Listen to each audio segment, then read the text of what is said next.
Hi everyone, I'm Randall Ferguson, and just 6 short months ago, I weighed in at 330 pounds. I was feeling overwhelmed and really just stuck, but today I'm really excited to share with you the strategies that I have used to already lose 56 pounds, and I'm on my way to lose 110.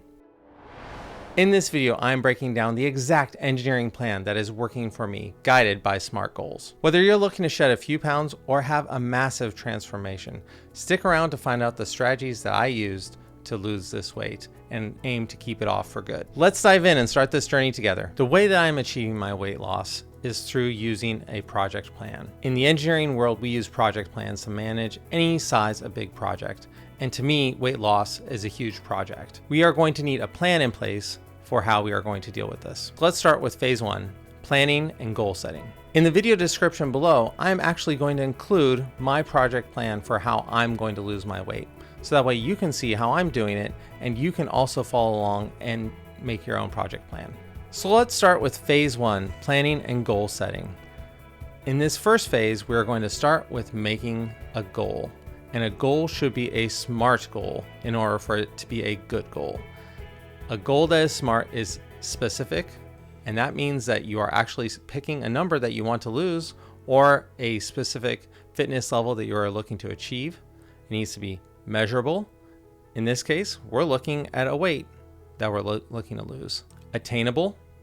That means that it needs to be something that's realistic for us to attain. For me, I'm losing 110 pounds. I know it's attainable because I've lost it before. It needs to be realistic, right? It needs to be something we are going to be able to achieve this actual goal. And it needs to be timely. So you need to be setting up a time frame in which you plan to achieve your goal. So now we have this really great SMART goal. My goal is to lose 110 pounds in approximately a year. This is actually a pretty aggressive goal. A better way to do this is to set short-term goals in terms of how much weight you're going to lose per month. So now that we have our goal set up and we know what we want to achieve, and I recommend that you actually print out your goal, cut it out, put it someplace where you see it every single day so that way it reminds you, this is my goal, this is my target, this is how I'm going to reinforce what I'm looking to get, this is how I'm going to do this. So now that we have a SMART goal, it's time for you to go and get a health assessment. I would start by just doing kind of a look at yourself in terms of what situation you are in personally, what challenges you're facing, what health challenges you're facing, what levels of fitness you have currently. But then I also want you to speak to a doctor. This is important because you might need to speak to them to find out, okay, there might be some ways that I need to be careful in my weight loss, or there might be some details that I should keep in mind when I'm trying to lose the weight. This conversation with your doctor doesn't need to happen immediately, but it should happen in, say, the first month. So now we're to the research and plan phase. And this is a great phase because this is where we're going to really look into how we are going to achieve these goals and get some great tools under our belt so that way we can really focus on how we can lose weight. The first thing I highly recommend is that you get an app to track your weight. This is incredibly important for what you're looking to do because the main measure of your success is your weight. So there are several apps that I recommend. I'm currently using one called My Net Diary. There's another one called MyFitnessPal. Both MyFitnessPal and My Net Diary, those are great apps for both tracking your calories as well as tracking your exercise and really figuring out how much you're losing. They also have really great charts that show your weight loss as time goes on, and they have projections for where your weight will be in the coming weeks. So that can kind of give you an idea of how your weight loss is tracking. So while these apps are a great tool to help you keep track and to help you keep track of your calories and all these other things, you should make sure to know that you need to just be focusing on eating less, exercising more. Those are the targets. Both My Net Diary and MyFitnessPal, they have premium plans. You don't necessarily need to sign up for those to get most of the value out of them. You can use them just as they are to get most of the value out. And there are many other apps out there as well. The main things that you need to get out of this app are calorie tracking, weight tracking, and exercise tracking. With those three things, you can basically chart your way to weight loss. The next thing I really highly recommend you get is a smartwatch. It doesn't really matter which brand it is or if it's an Apple one or whatnot. It can be any smartwatch. And half of the phones do a lot of the functions that we're looking for. It's good to have something that can track your steps, that helps you track how much exercise you're getting in a day. And the other thing I really insist that everyone gets is a good set of earbuds. I find that for me, and this might not be true for everyone, but for me, having music or having a good podcast or having a good YouTube video to listen to, those are the things that enable me to push harder when I'm running that mile. They're the things that allow me to keep going strong even when I'm after 2 miles. There are many great audiobooks that you can listen to while you're running, or there's great songs that really can help you power through. The other thing you need to use in your planning phase is budget and time allocation. We all have a specific budget that we need to stick to, and I don't expect you to go and pay for the most ridiculous expensive gym just so that you can lose weight. At the same time, we all have a time restriction on our hands. You need to just keep that in mind. When you're looking at how you're going to lose weight, it's going to be tied to how much time you have to spend on it, particularly on the exercise end. But don't let that stop you, right? You need to plan in the time, and that will allow you to actually do that. Keep in mind how you're going to schedule that time, how you're going to get that time, how you're going to use it, and make sure that you make that time useful as well. What I like to do is I will listen to an audiobook that, say, pertains to my work while I'm exercising. So that way, that time is actually being used 2 times where I'm strengthening my body and I'm strengthening my mind. It's a great way to have a win-win situation. If you are just getting started, it doesn't hurt to get started with plyometrics. Plyometrics are a great way to exercise, and I highly recommend them because it's basically using your body as the weight, and it helps you ease in to managing your weight loss. I also highly recommend you use a gym, but if you can't, that's not a problem as well, because then you can just use plyometrics. Doing push-ups, doing jumping jacks, doing burpees, that sort of thing is a great way to exercise your body.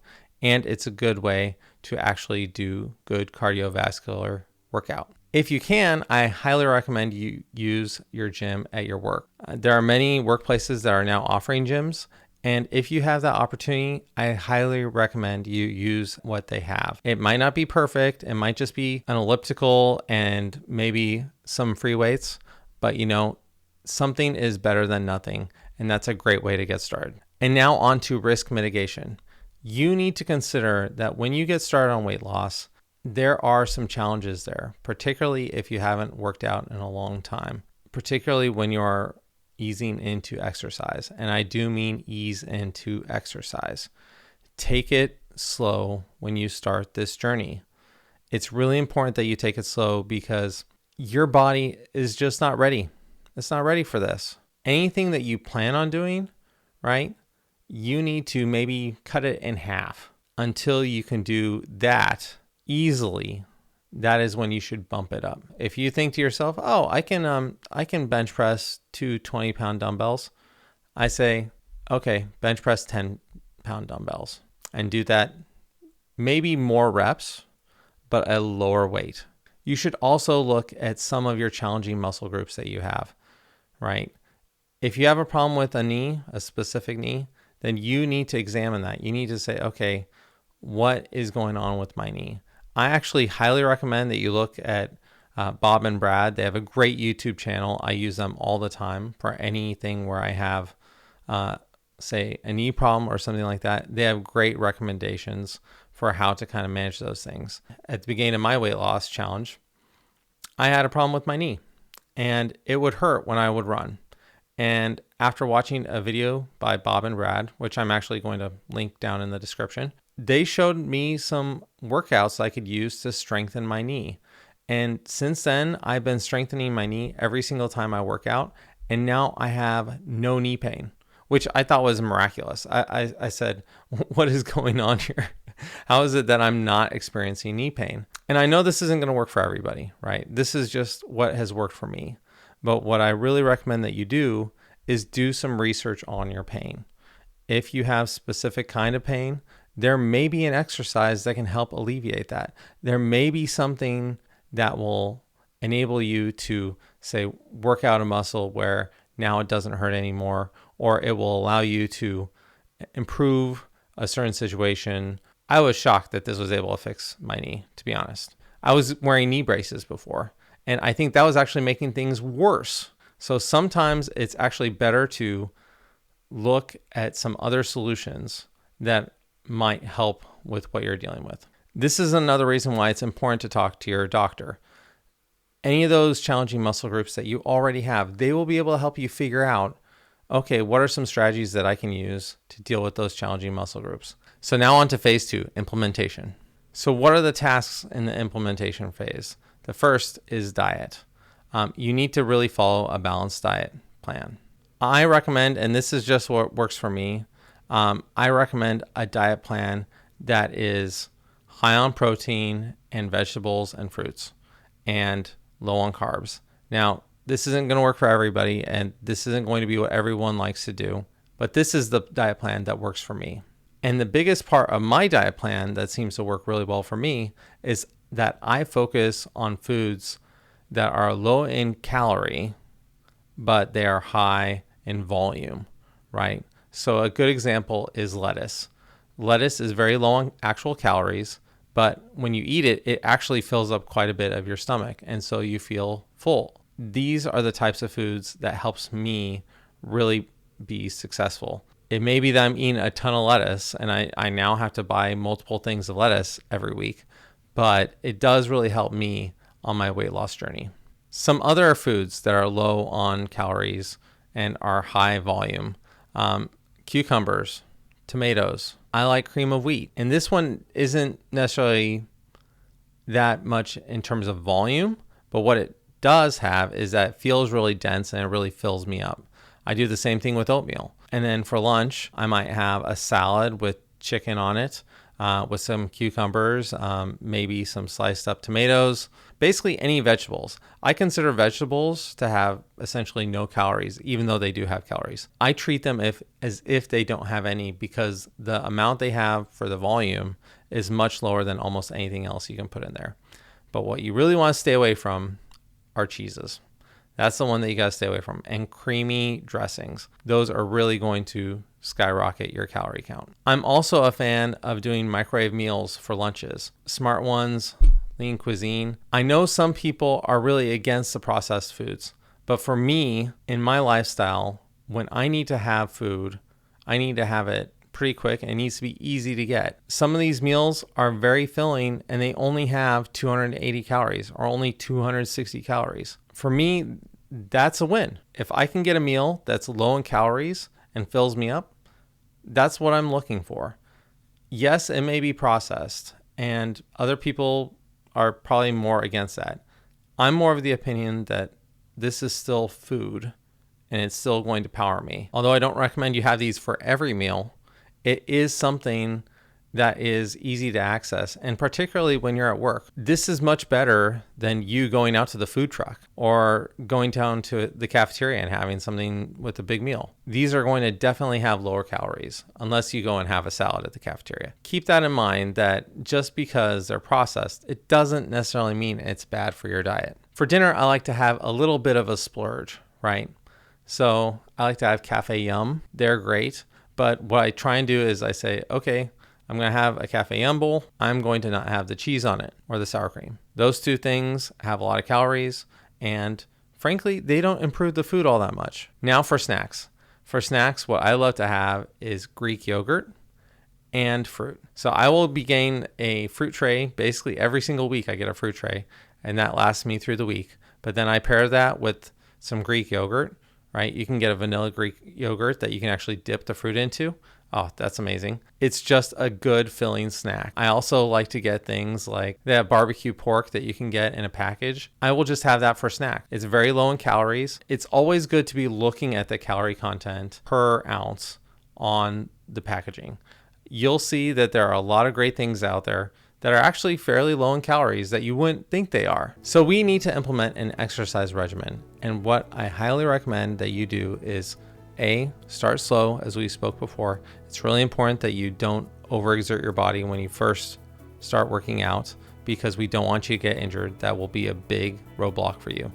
The other thing is that I highly recommend that you have a mix of cardio and strength training. You can speak to a professional in terms of what exercises to do for you to help you gain muscle mass and to help you lose the weight and do the cardio. And I want you to remember that you can do classes, you can do plyometrics, you can do jumping jacks, you can do push-ups. All of those things are effective at helping you get fit, right? So you don't need to have a membership to a big expensive club with lots of weight machines to really get fit, but it doesn't hurt either, right? And getting help from a professional on how to do weights and what weight lifts to do can be really helpful. And then you need some lifestyle habits. So you need to just follow some healthy habits. Make sure you're drinking water. You need to have some extra sleep because you're going to be making your body really, really tired. And in the first few weeks, it's going to hurt. It's going to be challenging. But I want you to know that if it hurts, that means it's working. It's sore hurt. That means that your muscles are actually doing work. And stress management. If you find that your weight loss is causing you stress, it's good to use an app like Calm to actually help you deal with that stress. But what I find is that actually working out helps me deal with stress. It helps me deal with the challenges in my life. It helps me power through those other challenges that I'm dealing with. And tracking. I said this before, but I'm going to say it again. Keep in mind that your weight is going to fluctuate. And we want to see a downward trend, whether your weight goes up or goes down. We want to see that the overall trend is going down. That's our target. That's what we are going for. It's important to make sure that you weigh at the same time every day. So every morning when I wake up, first thing I do is weigh myself. And that sets a reliable, repeatable way to measure my weight. Thank you for joining me on phase 1 and phase 2 of this project plan to help you lose weight. There are 2 more phases for this, so I want you to stick around and wait for the next video to come right back. Let me know how you're doing in terms of your weight loss project and in terms of your saying your goals in the comments section. I really appreciate it if you could like and subscribe. Thank you and have a great day.